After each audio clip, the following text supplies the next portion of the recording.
Hello, everyone, and welcome to another wonderful day here at Live at the Waterhole. My name is Amy, and I will be with you for the whole show today. I'm really looking forward to seeing what we find here at the Waterhole. And starting us off this morning are these beautiful elephants. A reminder to everyone that this is a live and interactive show, so please do make sure that you send through your comments and your questions. We always love hearing from you all from all across the world, even if it is just to say hello. But we often have some very interesting and thought provoking questions where we all learn something new. So please do make sure you send those through as well.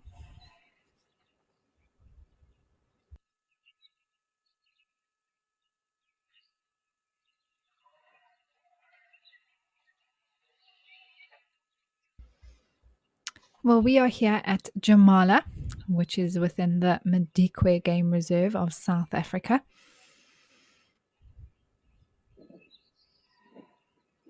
And I think it is quite warm with the elephants being here already. There's been quite a few here this morning. And fingers crossed that we'll see a lot more of them today.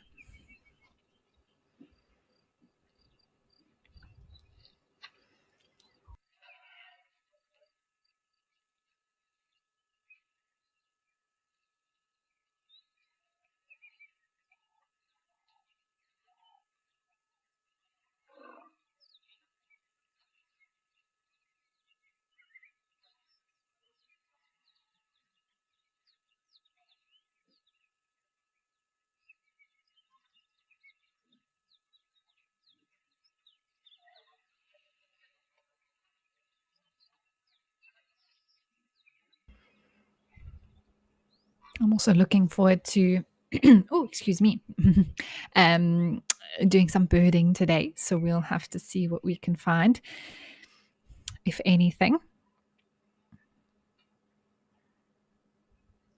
I love seeing sometimes some of the smaller seed eating birds coming down for a little bit of a water bath.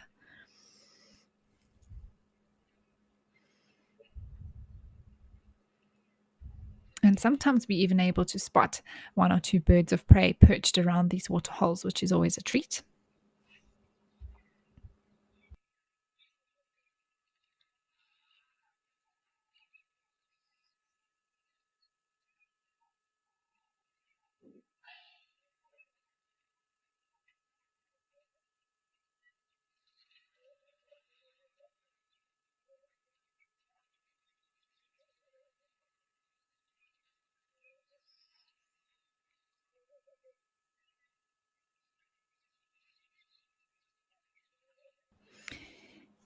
I always love watching the interaction between these bulls, one or two having their heads pushed around there.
Johan, hello. Nice to hear from you. I'm so glad that you are joining us again today. That is correct, Johan. Where those eddies are all standing, that is where the freshwater pipe is. And so we often see them all congregating around that particular point where the water just tastes a little bit better. Not that the elephants are always drinking from that point. We definitely see them drinking from all around the waterhole, but there always seems to be some sort of a grouping of eddies around that particular point.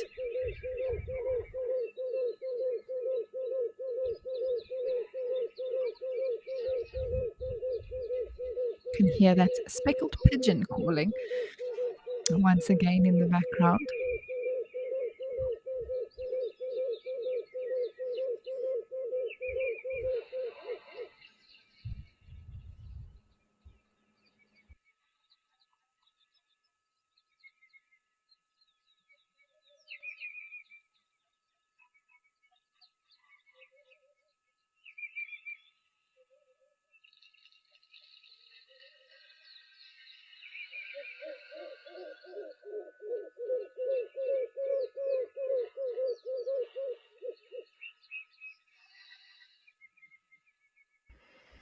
And I do think a little bit later on in the day, we might get some of the herds popping through with the baby ellies that everyone loves so much.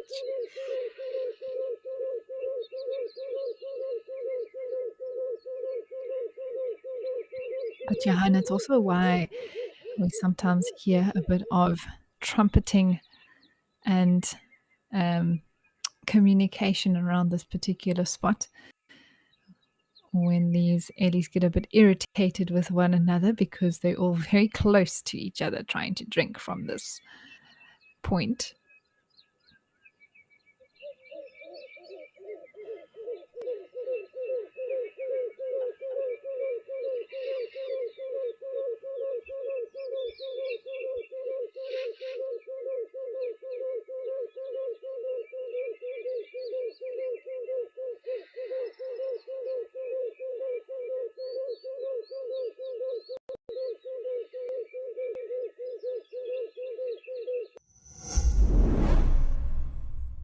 Are you a wildlife fanatic, glued to YouTube for your daily dose of animal antics? Then welcome to Africam's wildlife community. By joining our YouTube memberships, you get no ads, just wild live streams, chat with other bush fans, get early access to exciting camera spots, and flex your wildlife knowledge with fun quizzes. Visit Africam's YouTube channel and click the join button now.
Well, the boys are still here, enjoying the water, everybody.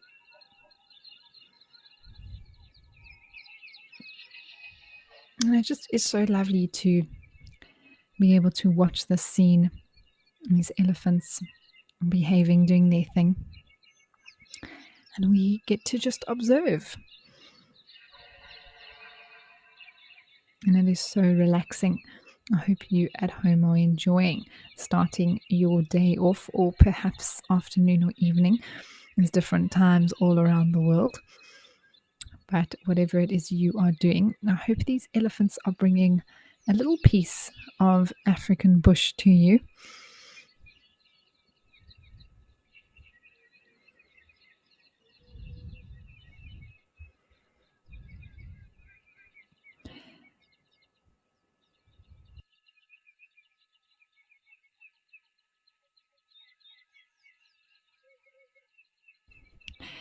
I think these boys are now having some fun. The one is just blowing bubbles there into the water or squirting out of their trunk rather than actually drinking anything.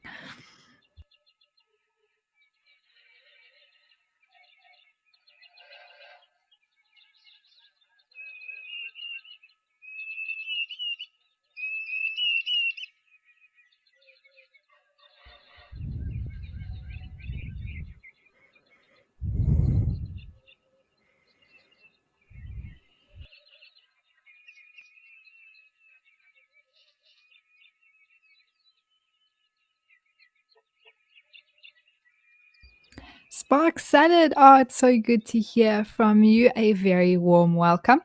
You say, "Greetings, Amy, the Wild Earth pool crew, and fellow nature lovers. Great to be sitting right next to you in the hides and looking forward to a pool party." Oh, Spark Salad, wouldn't that just be the best? I think it's going to happen. I think it's going to. I'm putting out the good vibes. Of course, nothing is scripted here. We don't know exactly what's going to happen, which is part of the fun, part of one of the many reasons why I absolutely love the bush. Going out on safari or watching the water holes, we never know what's going to happen, or what little surprises may be in store. So fingers crossed that we get a herd of ellies coming down and we have some little ones playing in the mud.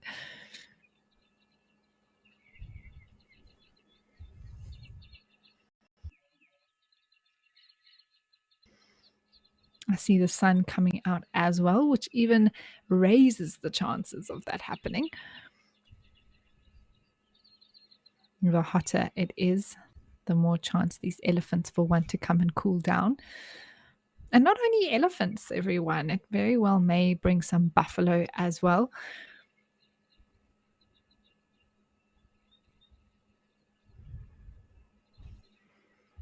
And other herbivores such as giraffe and zebra.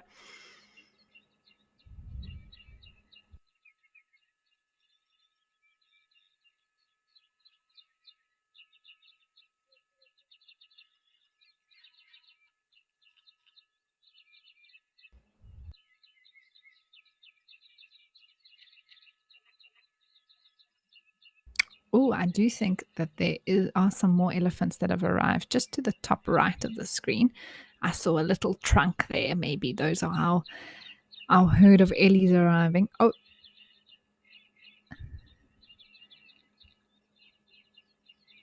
okay, so not quite a herd just yet, but good signs, everyone. Good signs.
Oh, Sharon, hello. Very, very good question. You want to know how come elephants are not affected by thorns? Is the bottom of their feet rough? So, Sharon, the bottom of their feet's not necessarily rough. It's actually quite a smooth keratin-like layer. It's made from keratin, which is the same as like a hoof of a hoofed animal, but it's sort of a different texture and color. So it does have some protection on the bottom of the foot, and it is actually quite smooth. But that keratin layer can't really be penetrated. It's quite hard, just like a hoof. Um, excuse me. But what I will say, Sharon, is that I have actually seen, especially sometimes the younger elephants, where that foot sort of protection isn't quite as tough yet as it is on some of the older ellies, actually step on a thorn or something like that and have a little bit of a oh ow, and then they can use their trunks or something, or it naturally comes out.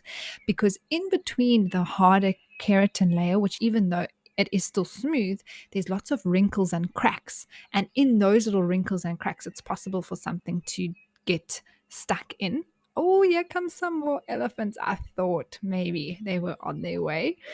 Um, so Sharon, it is possible for them to get affected by thorns, just like it is something like a lion or a leopard, for example, but they will simply just lick and then it removes itself. But like you say, it's not common. It's not something that we see very often for elephants, and that is because their feet are very tough, even though they are soft to a degree and quite squishy to be able to mold around what they are walking on.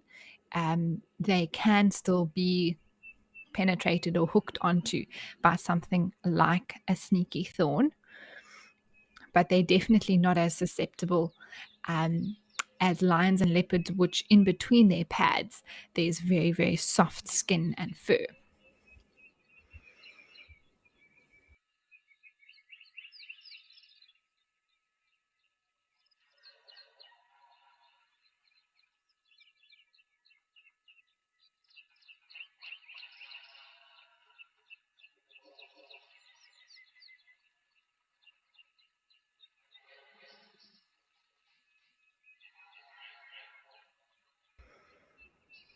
I personally am fascinated by elephants' feet, their structure and their makeup and how they work. So it is something that it's just fascinating how they can be sort of fatty and squishy, but yet very tough and hard, but smooth. So it's a very interesting one, Sharon.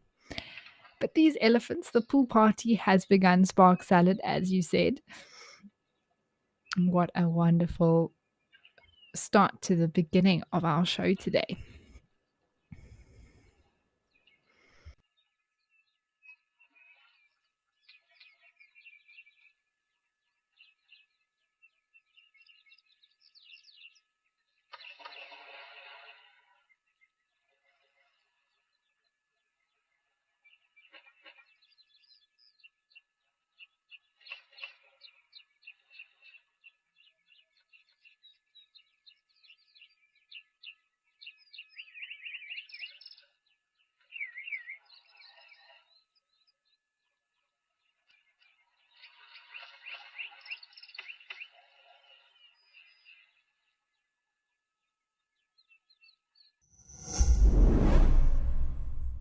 When we started our donation drive on the 28th of December, we'd hoped to raise $15,000 for critically needed technical equipment. Your generosity has seen us raise more than $50,000 from 400 amazing supporters. Needless to say, we're overwhelmed and massively grateful. Two incredible viewers, GC and Bramble1, donated $5,000 and $15,000 respectively. Our profound thanks to each and every one of you.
or game trail where there aren't sort of thick bush around them, they are dead quiet. Their feet make no noise whatsoever.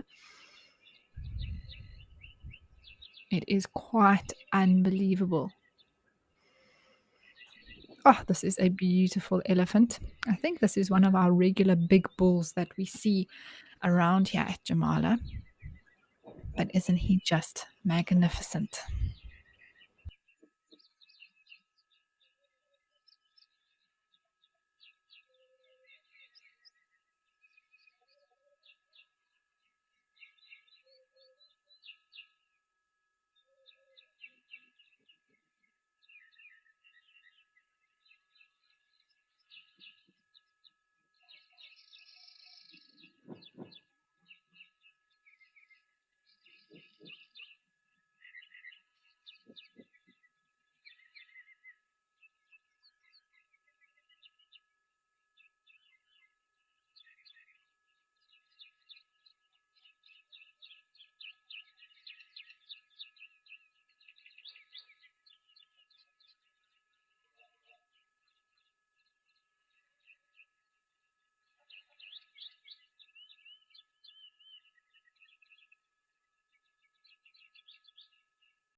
Starbuck, hello, hello, welcome. Good to hear from you.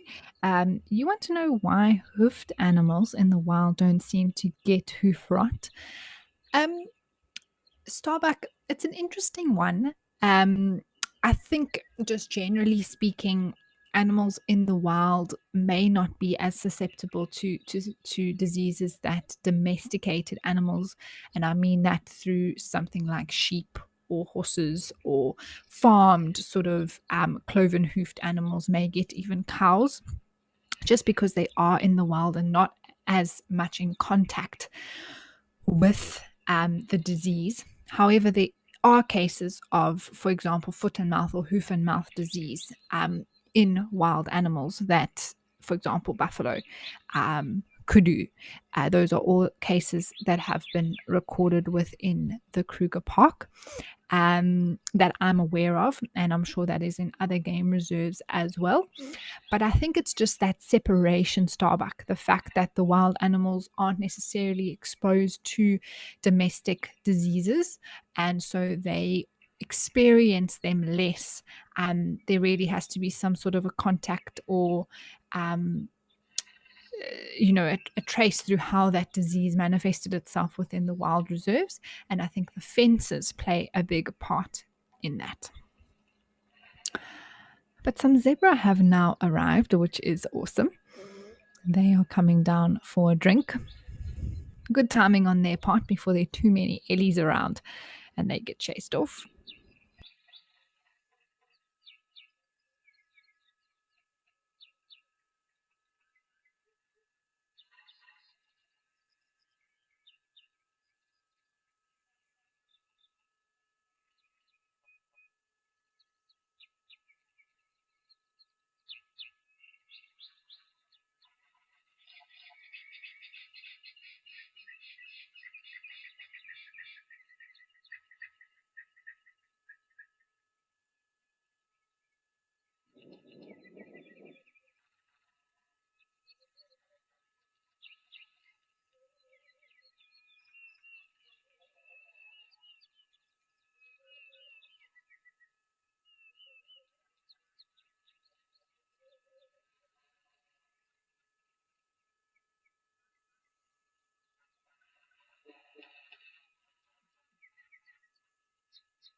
Batiste. Hello, hello. Good to hear from you. You say you're looking forward to when I find some babies frolicking. Oh, what a great word frolicking is. I think that's such a good description of what sometimes these little elephants do in the water. They just frolic around, almost like they're running through a meadow or something like that. But yes, Batiste, me as well. I'm very, very much looking forward to that.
It's interesting to notice there's what sounds like a Deirdre's cuckoo calling in the background, but if you listen carefully, you can hear that it's not completing the call.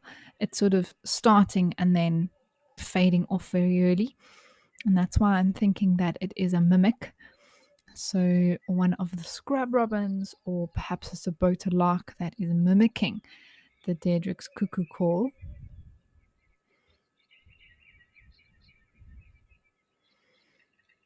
It's such an interesting behavior by animals. Even fork-tailed drongos mimic, so it could be them. And it's all about impressing each other. And the males do it to impress the females. Look how many different calls I can sing, sort of thing.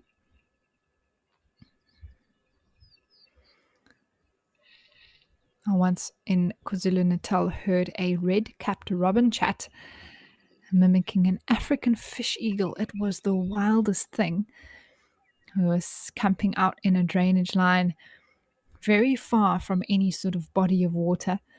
And next thing, there was an African fish eagle calling, and I was like, what? That's, it's beautiful. And then very soon realized, but something doesn't sound right. It sort of doesn't sound exactly how it should. And the size comparison between an African fish eagle and a red-capped robin chat is ridiculous. I mean, a little robin chat you could hold it in your hand, whereas a fish eagle, of course, is a massive bird of prey. It did it quite well, I must say. It fooled me the first time, but after a few more times, I soon realized that this wasn't the real deal. So it's amazing these things you discover about birds as you learn more and more.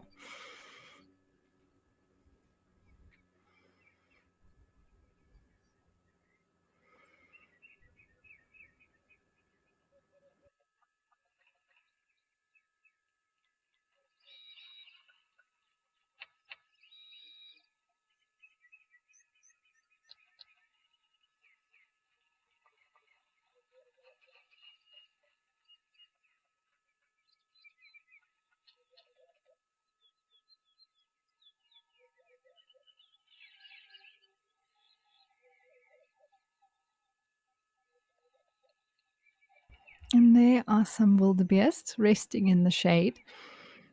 One or two are starting to get up now, so we may see them actually come down for a drink. We actually had an awesome sighting about the blue wildebeest. And actually got to see the last time I did the show, I think it was on Saturday morning, we got to really see that blue color. Tadi was saying now in my ear that she says they haven't moved since yesterday. Maybe they haven't, Tadi, or maybe they have been stuck here all night waiting or resting. I don't know, ruminating. Or maybe they just really like this tree. I mean, they're there in some good shade under the thorn trees.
We have spotted what looks to be a starling. Oh, and it flew away. I think a Birchall starling there.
We all know the struggle of finding the perfect gift.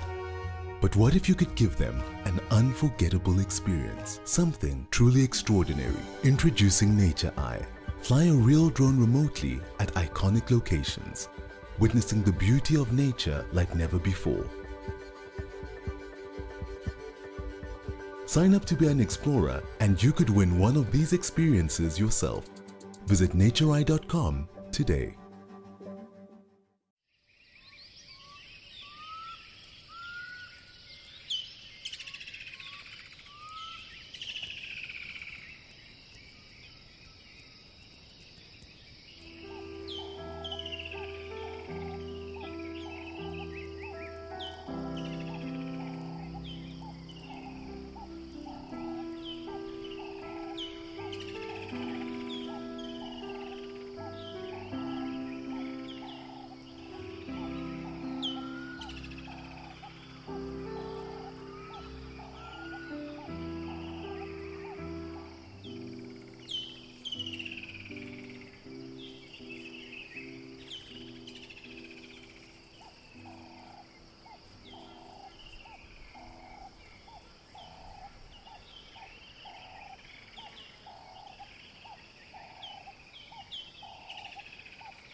Well, we have just popped over here to Juma to check out what is happening over here. Now, Juma is not too far from where I am based, and it is quite actually overcast today. I believe there is some rain on the way from sort of tomorrow sometime. Still quite warm though, humid, but I think it is building up to some big weather storms, rain, that sort of thing coming through on Thursday or end of tomorrow into Thursday.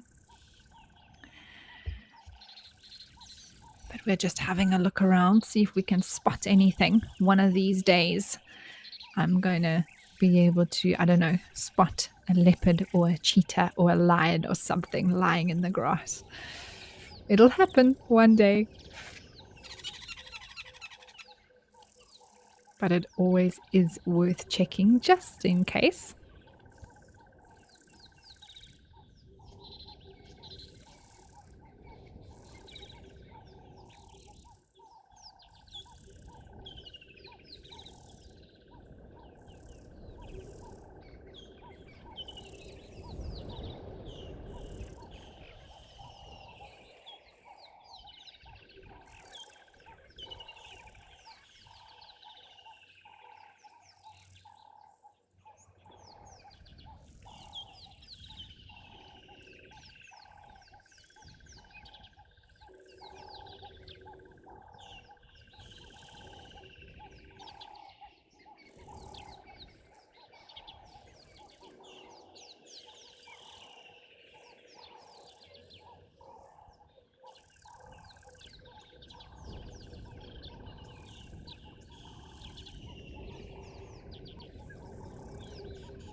You can see those clouds actually look quite dark here.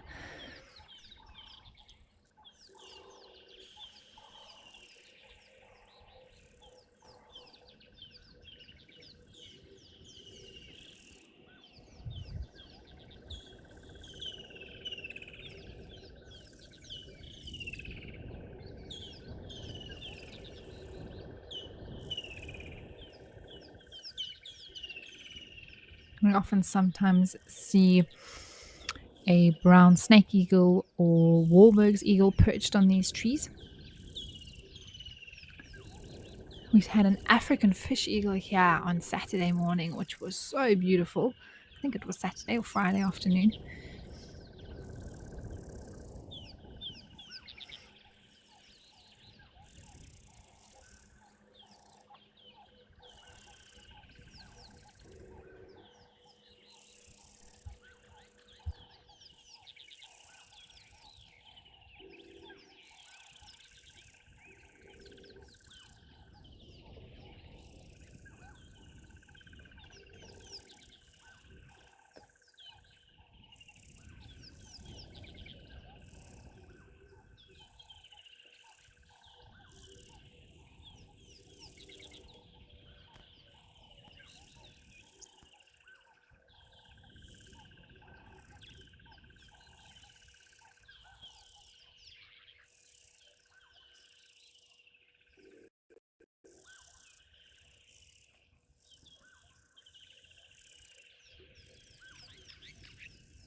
I'm also interested to see any signs of those hippos that were here last week, but none as of yet. And there seems to be another foam nest next to our original foam nest.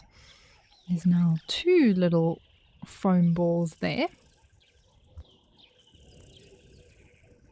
That being the nest of the foam nest tree frog.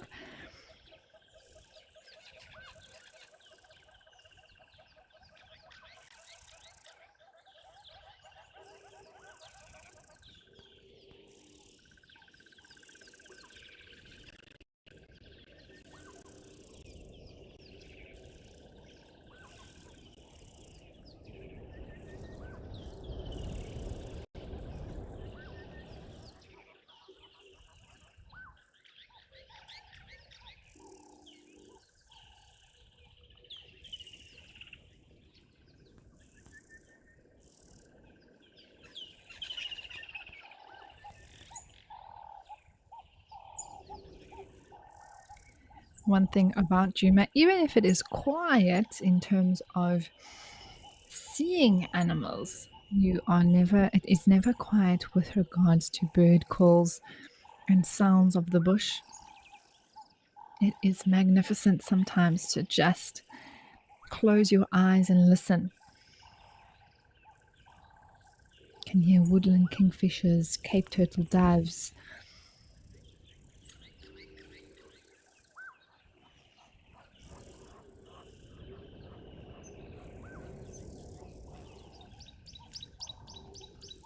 Tawny flanked pruniers, orange breasted bushwrikes, red billed buffalo weavers.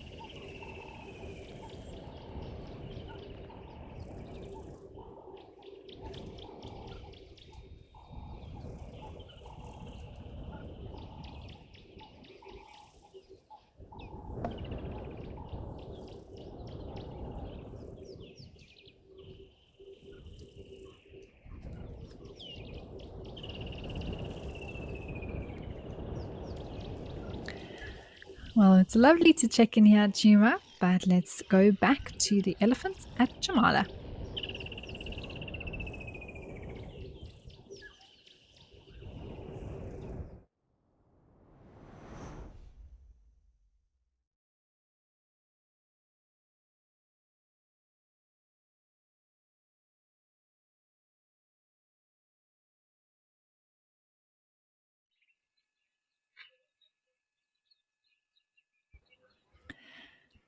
Well, this is a little herd having a bit of a rest here, everyone.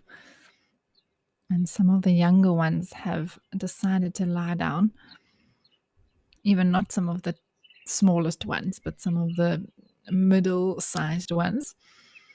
And if everyone looks carefully on the right hand side, there is a tiny little one lying down. I think we can just see its back, sort of a grey ball on the ground. And this is very, very typical of elephant herds within the heat of the day, although we're not at sort of the hottest time of the day yet. But even so, the matriarchs decided that this group of ellies needs a break. Some of the little ones may just need to rest and have a snooze. And so they've decided to do that now. And when they do, they'll position themselves like this. And the little ones some of them will lie down. And they have a chance to have a real sleep, not like we have our 8 hours, but they do have a chance to sort of lose semi-consciousness in a way and have a proper time of rest.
We all know the struggle of finding the perfect gift. But what if you could give them an unforgettable experience? Something truly extraordinary. Introducing Nature Eye. Fly a real drone remotely at iconic locations, witnessing the beauty of nature like never before. Sign up to be an explorer and you could win one of these experiences yourself. Visit natureeye.com today.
This is actually so special to be able to watch everyone.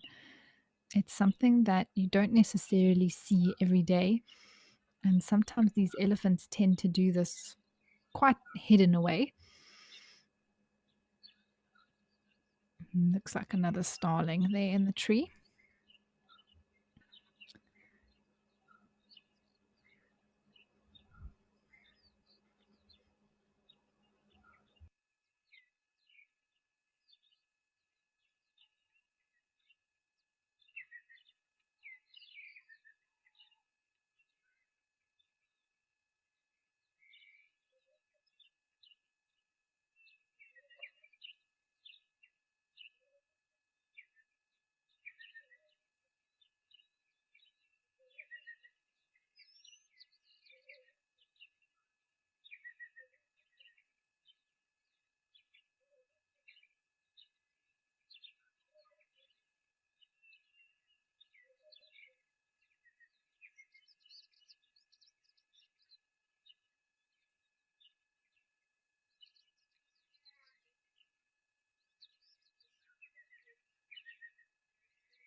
Jerry, you're absolutely right. It seems very, very lovely here at Madikwe. It is beautiful at this time of the year, especially when the rains have arrived and everything gets so green and the wildflowers are growing. You wish if that you only lived close enough to be able to get there. Well, hopefully, Jerry, one day you'll be able to plan a return trip.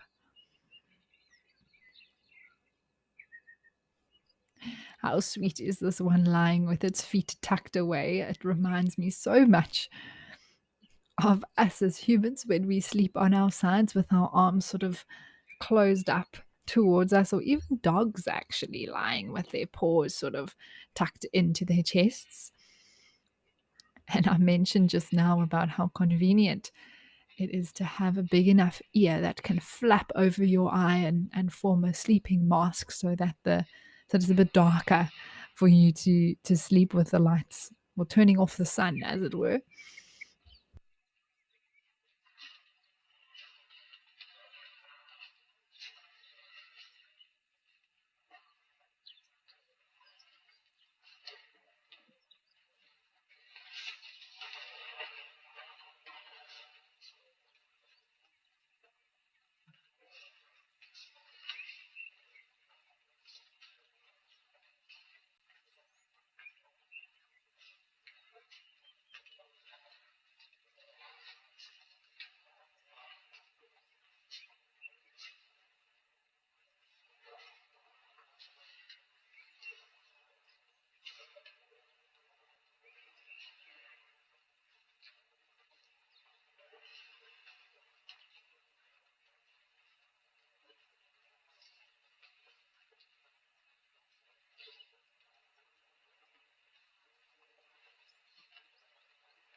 Now, I'm not sure exactly how long these elephants will stay in this exact position.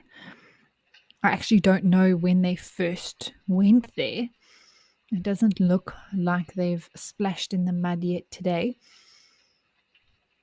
So they very well maybe having their rest now. And then when the matriarch decides, they'll head towards the water.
Jason, hello. So good to hear from you. Thank you for sending through such a lovely message. You say good afternoon. It's just magical to hear the woodland kingfishers singing their hearts out, especially at Juma, I'm sure. Um, Although it does sound very much like they are fast asleep and snoring. Oh, well, there's a herd of elephants. We're so focused on the ones resting that we've missed the pool party beginning, Spark Salad. And that, Jason, just to finish off your message, that you love the show. No, thank you so much. We love having you watch it. Well, this is what I was hoping we'd see today. Hooray, everyone. This is fantastic. I've literally got the biggest smile on my face.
Now I think they're being led towards where they're going to have a bit of a drink.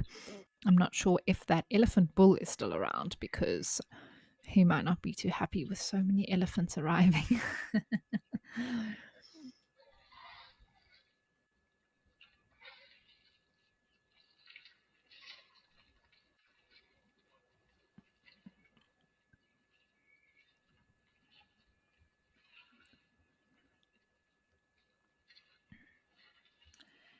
Christy, hello. You want to know, how does a matriarch discipline disobedient herd members? Oh, Christy, it's a good question. It's something that I have been asked before, and it's difficult to give an exact answer only because it's not like we can see the matriarch, go tell them to go to their room or take away their cell phone or ground them or something like that. What we do know is that sometimes there's clear verbal communication. Um, by verbal, I mean using sound that we can hear when the matriarch is clearly communicating something to them. But at the end of the day, out here, we have to remember this is the wilds of Africa.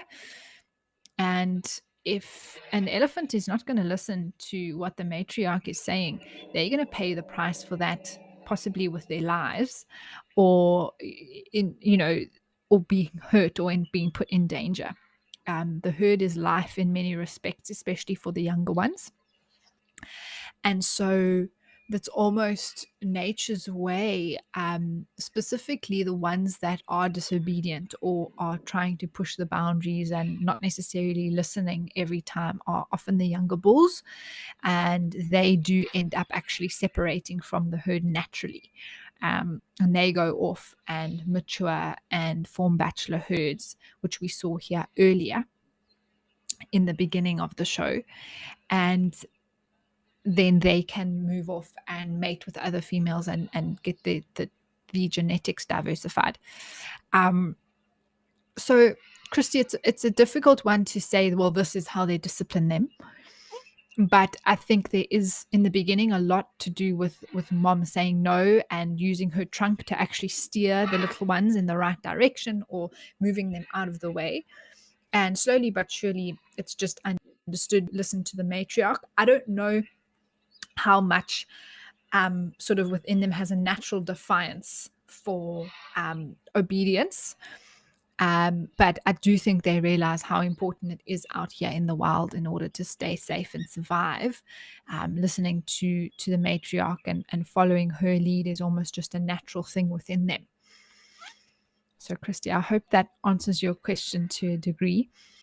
But there's definite communication from the matriarch in terms of a trumpet or communication we may not even be able to hear. And if they don't listen the first time, then there'll be a second sort of trumpet. And you can see immediately, even though one or two might stay behind for a little bit longer, very soon they realize, oh, where's mom gone? Oh, where's the rest of the herd? And they scurry off very, very quickly to catch up.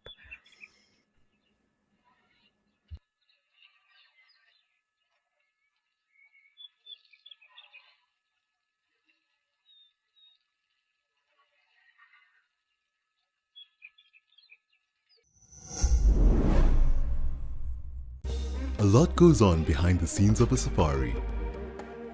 Sign up to be an explorer and get exclusive access to Behind the Safari. Sit back, relax, and take a deep breath.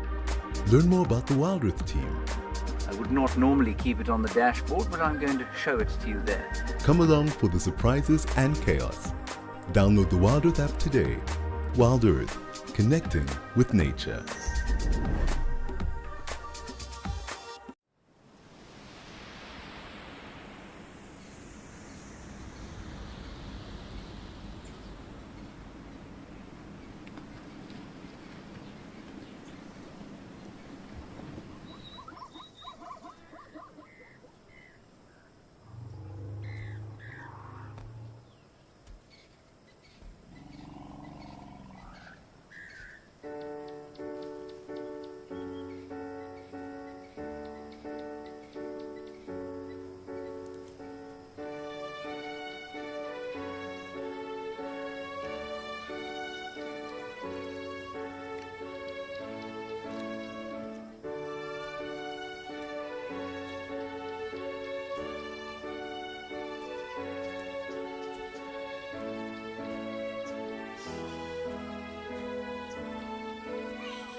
Well, I can't believe we're already an hour into the show, everyone.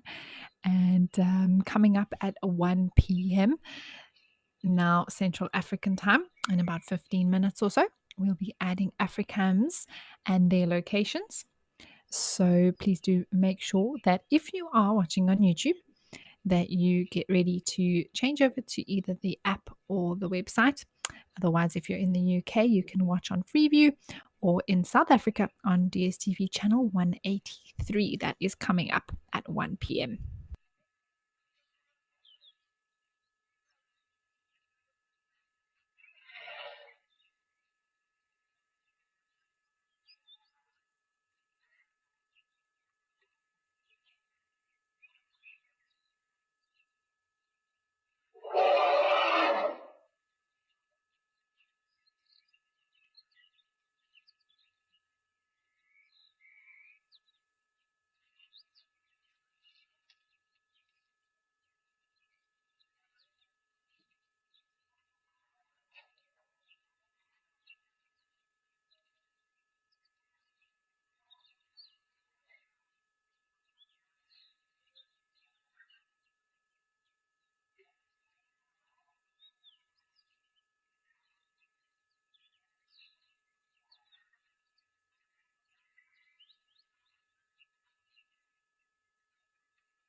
I must say, it seems like this elephant bull is being rather patient.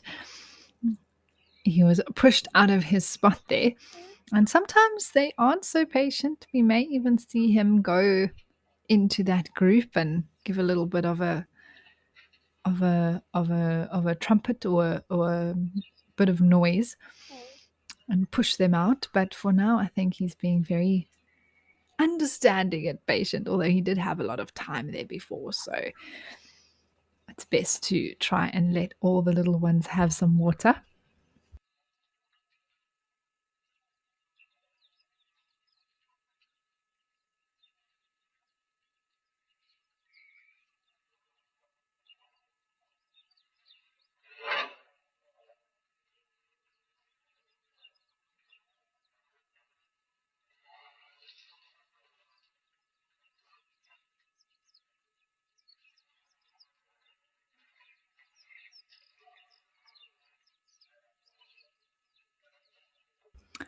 Starbuck, ooh, good question. You want to know why elephants do not get that burning sensation in their trunks while they're drinking? I think, if I understand correctly, Starbuck, what you're referring to is sometimes as humans, if we get water up our noses, particularly salt water, actually, for me, it can really burn.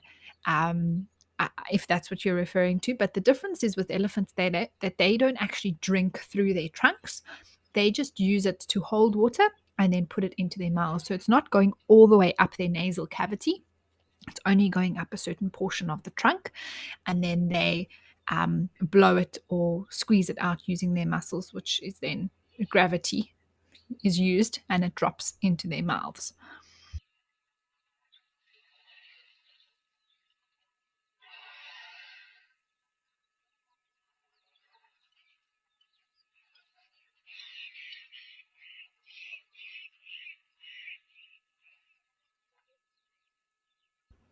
Oh, Johan, it's an absolute pleasure. I'm so glad that you enjoy my commentary and my voice.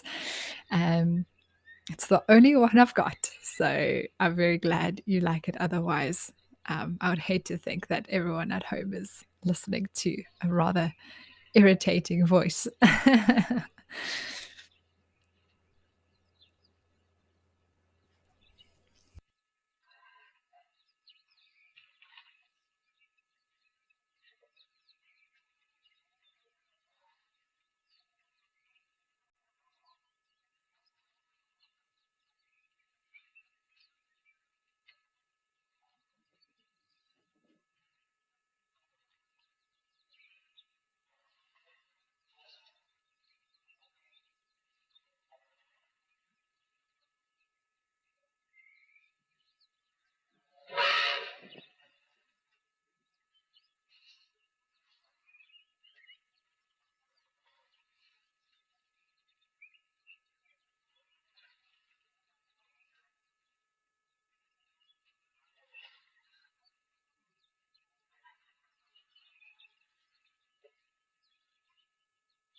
We'll also keep our eyes on those ellies that are there under the tree, just in case they do move here towards the water. Although elephants can spend an hour or two resting like that every day.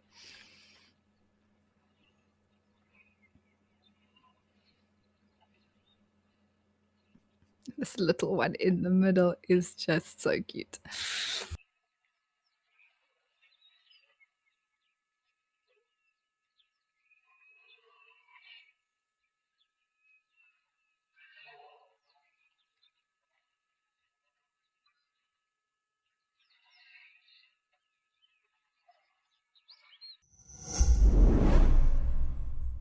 Do you yearn for a seamless and tranquil connection to nature? Download the WildEarth app and become an explorer to enjoy ad-free viewing. Stay tuned into your favorite shows and enjoy the sights and sounds of nature uninterrupted. Explorer subscriptions are available monthly, biannually, and yearly. Sign up today. WildEarth, connecting with nature.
Patisse, hello. You've asked me a very interesting question, which I've actually just been thinking about and might think about a little bit more.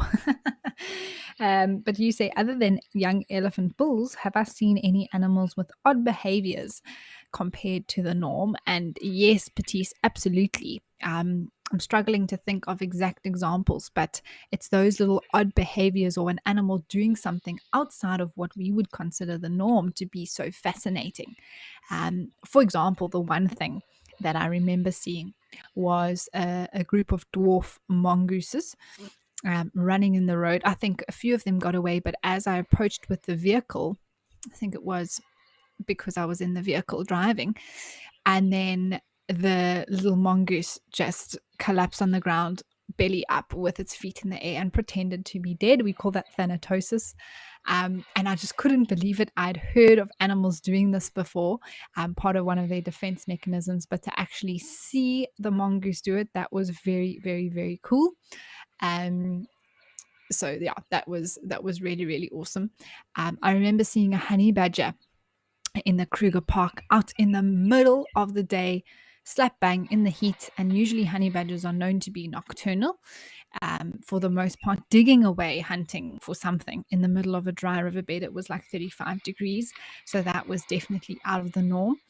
And then another similar, but with a different animal, was a young male leopard. I was driving between back from Sotara camp in the Kruger to the Orpen Gate, and there was a young male leopard again, 1 o'clock in the afternoon, incredibly hot day, walking along the road, scent marking. And I was just like, this is wild. So the behavior itself not being unusual for those animals, but the time that they were doing it did seem very strange. And that is why often we always say you can never put these animals into a box in terms of times or feeding styles or behaviors or anything like that, because they can easily prove you wrong.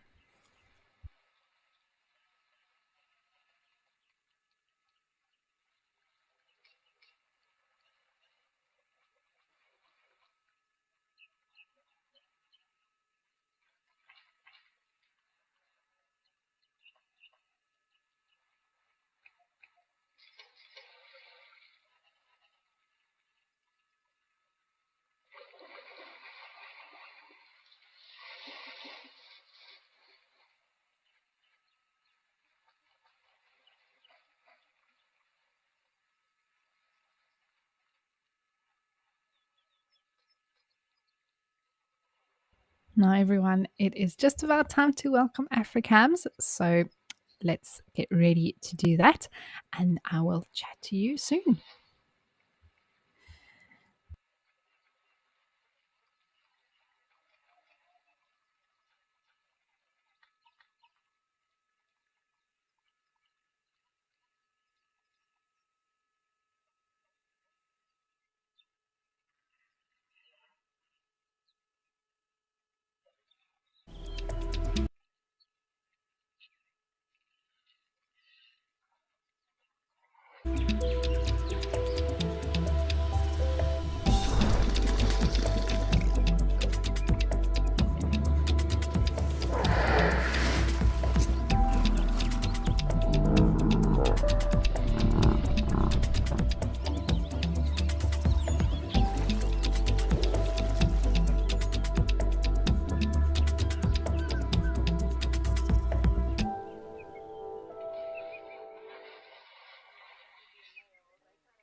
Hello and welcome back, everyone. We are here with Africam in Kenya at Old Donyo Lodge, and there's a beautiful male giraffe here. Hopefully, he doesn't disappear too soon. But what a beautiful scene that we're always greeted with at this specific location. I absolutely love it.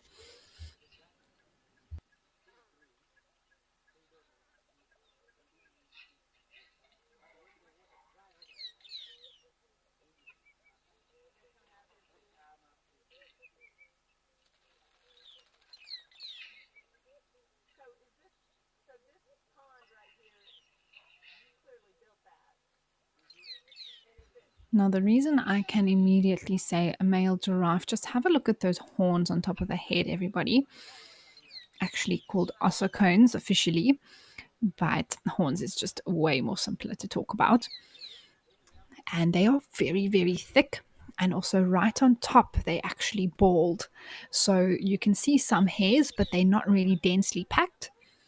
And that immediately tells me it's actually quite a young male. It's got a small head in comparison to those horns, so still got some growing to do, but a male nonetheless. You can also see his beautiful eyelashes. They're actually so long, they give a lovely silhouette there just below the ear.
We also often find some very interesting little things around the water here.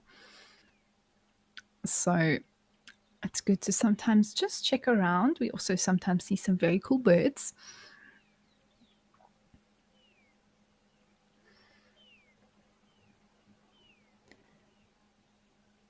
Once or twice we've seen a little ground squirrel, which seems to have its home very close to this particular waterhole. And sometimes a rockagama, which is a very pretty lizard that we sometimes see on top of the rocks.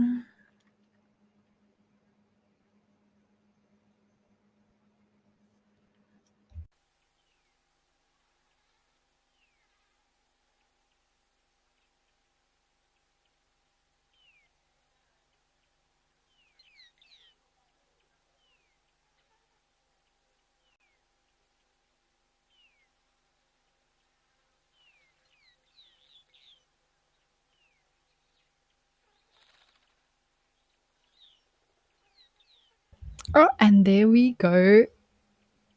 Worth it. That is a superb starling, and what an amazing name for a bird like that. It is superb, isn't it? and distinguished by that beautiful rufous belly and very white eye.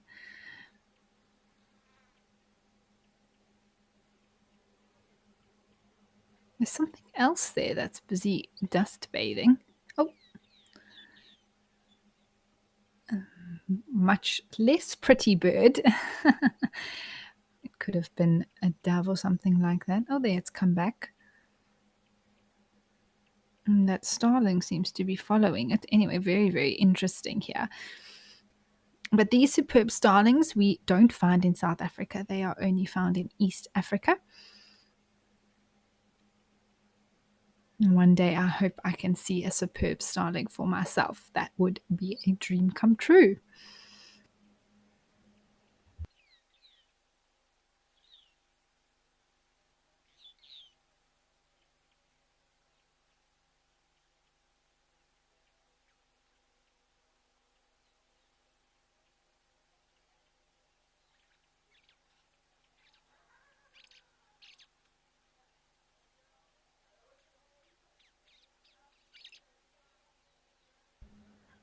Ah, and there's the rest of the flock. They also that little squeaky call that you can hear. There is a juvenile there as well with the darker eye. Hasn't quite gotten all its bright colors yet.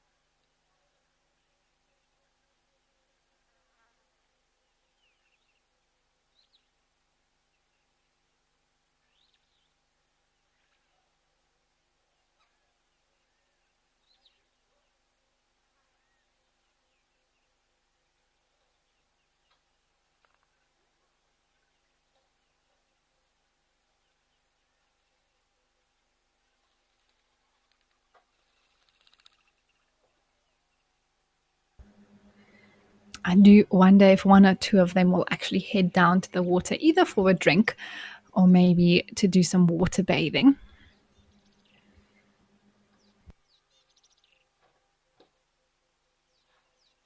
Queenie, absolutely. They are so stunning. They really are beautiful. Just have a look at those colors. So, of course, being a starling, they've got that beautiful iridescence in their feathers. We were actually speaking about iridescence and coloration of birds' feathers the other day. And iridescence is caused by the refraction and bending of the light through the structure of the feather. And that is why starlings in particular have such beautiful iridescence. We also find it on kingfishers, some of them, not all of them. And almost looks like they have a metallic sheen on their feathers, but it's just the way that the light has been bent through the structure of the actual feather, which is quite incredible, isn't it?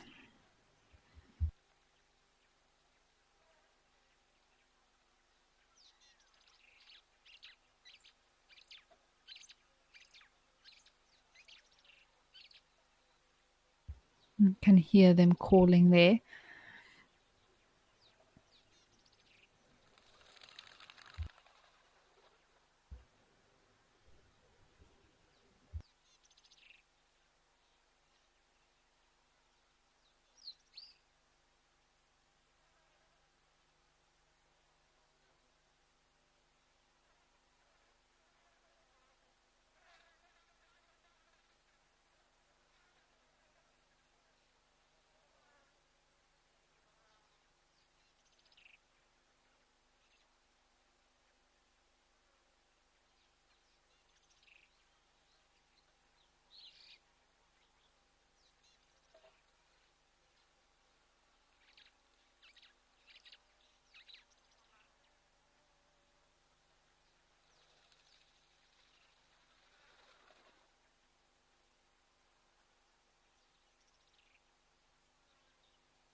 Patisse, yes, absolutely. The starling is superb indeed. Very well and appropriately named. Reminds me of another bird that we find sometimes within the Kruger, especially in the more southern part of Kruger, um, but in KwaZulu-Natal, around that area, Tembe, which is another one of the African cam locations, called a gorgeous bushreich, and it is gorgeous indeed and very appropriately named, with a beautiful call. Actually, I think now that I'm thinking about it, that may be my favorite bird call.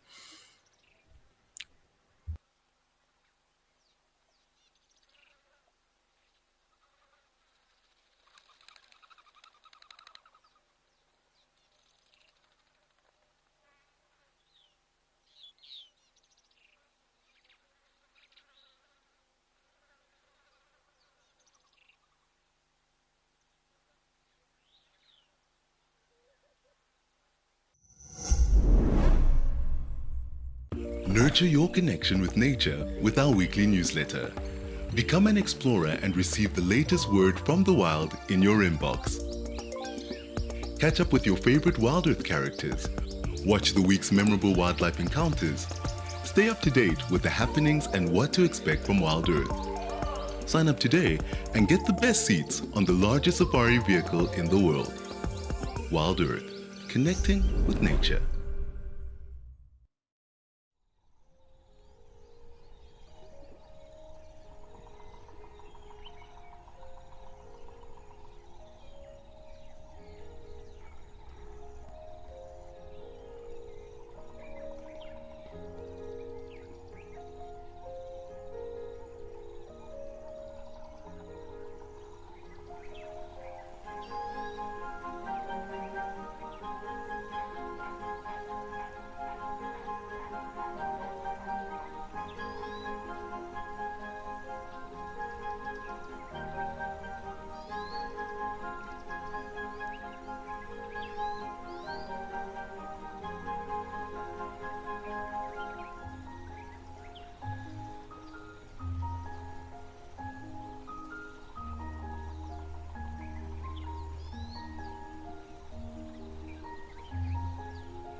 I love the call of the emerald spotted wood dove as well. And something we often hear at Tembe, almost a constant chorus of them in the background. Very soft and gentle, relaxing call. And then I also heard actually the call of the Levalin's cuckoo. Another one that is, of course, a migrant together with the Jacobin cuckoo, and the two of them can easily be confused, both quite large black and white cuckoos. However, the Levalin's has a speckled chest. They parasitize arrow-marked babblers, which is very, very interesting. All cuckoos are brood parasites. For those of you who may not know what that means, it basically just means that cuckoos don't ever raise their own chicks. They lay their eggs in a host species nest, and they let the host species raise their chicks for them. And one of the most remarkable things of that whole thing is that that cuckoo knows it's a cuckoo. It knows its call. It knows where it needs to migrate to. And it's sort of just programmed into the bird without them ever actually meeting their parents or another cuckoo until they migrate for the first time.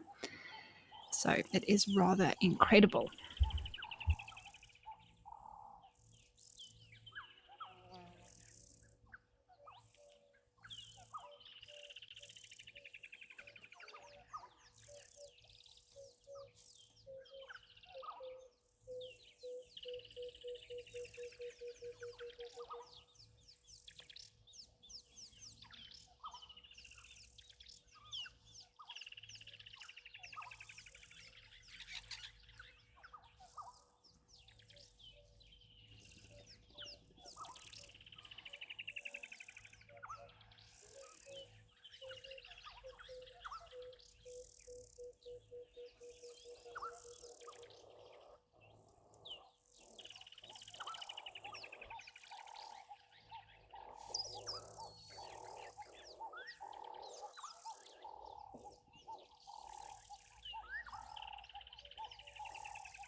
All right, well, exciting news. We can go check out another new location for today.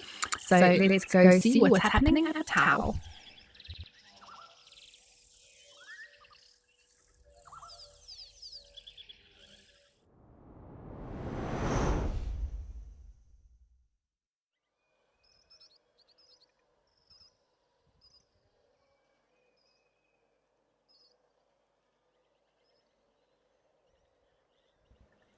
Well, it is always a beautiful scene here, everyone. This is also within the Madikwe Game Reserve, so the same reserve as Jamala.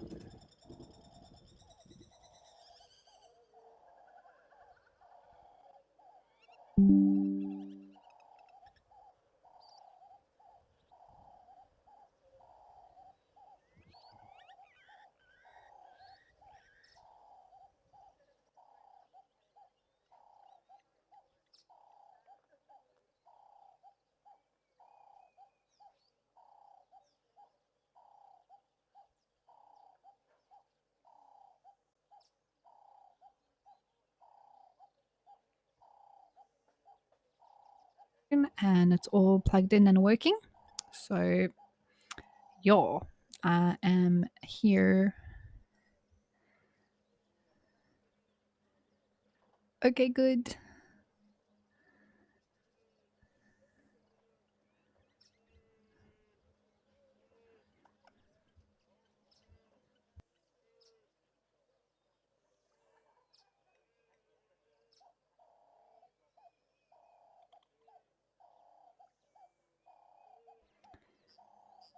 Well, there's a beautiful male waterbuck here just feeding everyone with magnificent horns. And there comes a whole little herd of wildebeest with their babies, always so cute.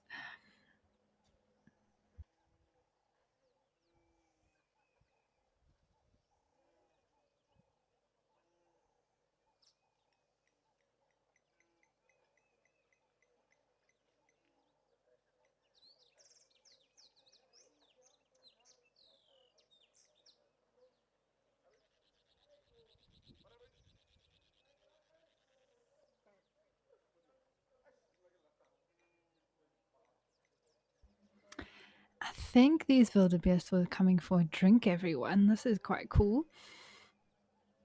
As well as some zebra walking down.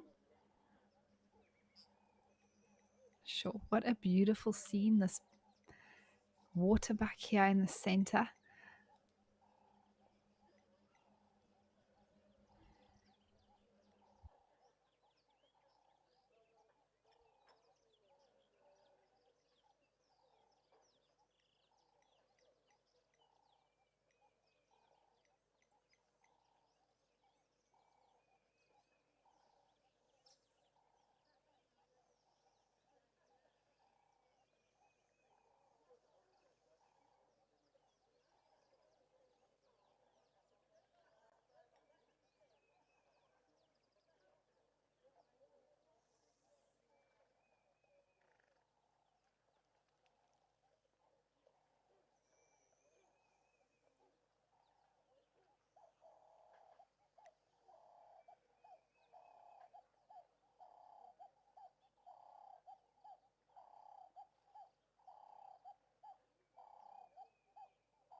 Wow, this is such an amazing scene here at Tau, everybody.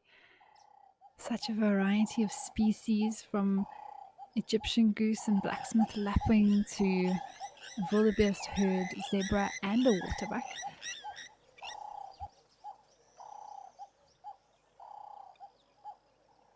Oh, not just one zebra, but actually a whole herd of them as well.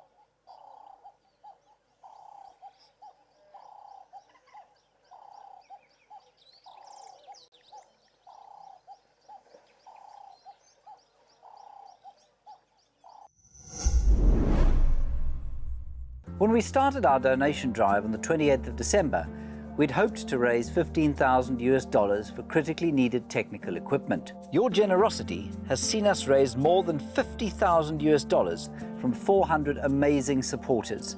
Needless to say, we're overwhelmed and massively